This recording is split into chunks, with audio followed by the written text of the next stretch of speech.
Okay, in terms of your left hand with playing the bass, these four fingers, number 1, number 2, number 3, and number 4, are going to be used to press down the strings in between different frets in order to create notes. Your thumb should sit behind the bass, and you don't want to tilt it like this, and you don't want to have it like this. You want to be like this. And sometimes it's easier to kind of like get it in weird positions, but you've got to try to want to keep your thumb at a 90-degree angle from the ground. Or at I mean, depending on, that's if your bass is at a horizontal angle. But you want to try to keep your thumb straight up and down to the neck, just like it's one of the frets. And then your fingers should stretch out, covering, these four fingers should cover 4 frets. 1, 2, 3, 4. And I understand that in the beginning, it's difficult. It's hard to reach with your finger. And I don't have particularly big hands, but over time your hand just starts to stretch and become limber in that way from practicing. A good exercise to achieve this with your fingers is the chromatic scale. The chromatic scale, C-H-R-O-M-A-T-I-C, chromatic. Chromatic means you're going by half steps. Would be to go like this. Press with your first finger on the first fret, your second finger on the second fret, your third finger on the third fret, and your fourth finger on the fourth fret. And so at first you play the open string, which means you don't have your fingers pressed at all, just the open string, just the E string. And then you play your first finger on the first fret, second finger on the second fret, third finger on the third fret, fourth finger on the fourth fret, and there you go. And you can go back down. Fourth finger, third finger, second finger, first finger. So all together it's like this. Open, first, second, third, fourth, third, second, first, open. And just practice that for a while. This will make your fingers strong, and it'll get your hands in the right position to be able to play a multitude of great bass lines as you go on.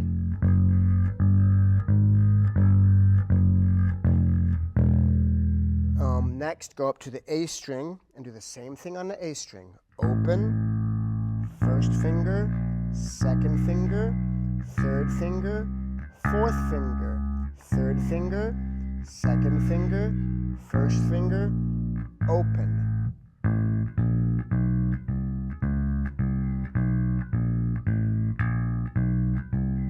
Maybe I'm going too fast. Go slow in the beginning.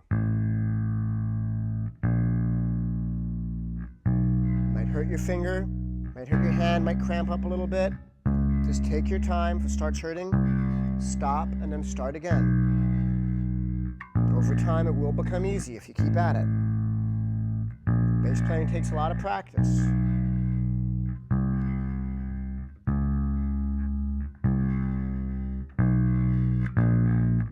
Then go up and do it on the D string.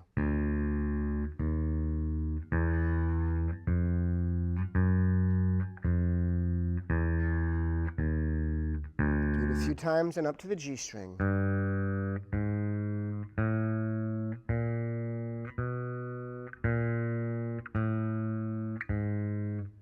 Be sure to be patient and take your time when you're doing these exercises. Do them slowly. Try to get a good sound. You don't want to get a buzzing, weird sound. Try to get a nice, whole, full tone and take pride in your sound. It's very important. And no matter what, lots of different people could play the same bass, but everybody has a different sound.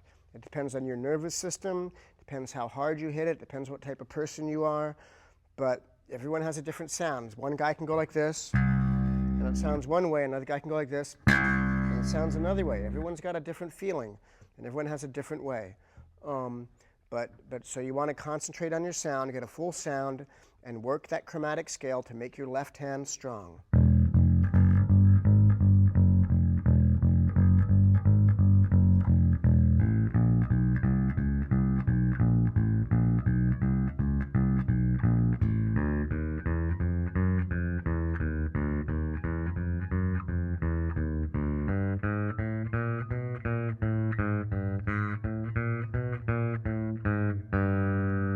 put them all together.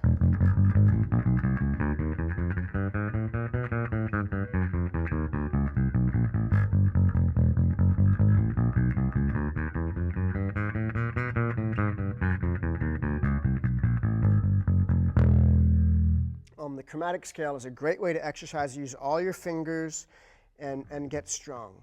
And over time, you'll move the position of your hand. So if we call this first position, because your first finger is on the first fret,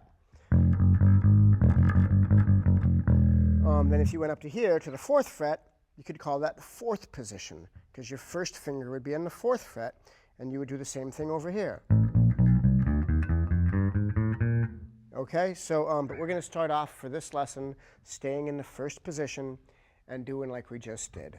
Open, first, second, third, fourth, third, second, first, open, and keeping your thumb in the same position, not sliding your thumb around, but you keep your thumb in that first position, keep your hand in that position, and it's difficult to stretch at first, but over time it will become easier and you will begin to rock.